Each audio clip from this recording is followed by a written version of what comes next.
Welcome to Burlap Teachers. Enjoy the video. You start by making sure Safari and iCloud syncing are active. This is how tabs may be restored across devices. Open Safari now and do not open many new tabs because new activity can overwrite recoverable state.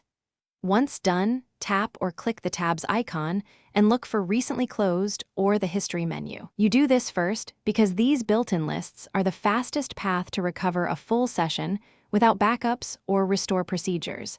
Act quickly to prevent state loss. Now you perform the device-specific steps that actually pull tabs back.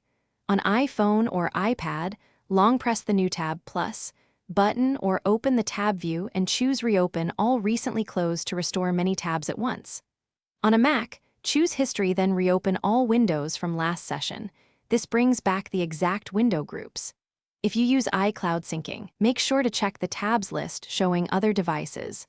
Sometimes tabs live on a different device and syncing will repopulate them once you trigger an update. Finish by confirming the restored tabs are pinned or saved in bookmarks or a reading list so they don't disappear again. If tabs are still missing, sign out and back into iCloud, then restart Safari or the device.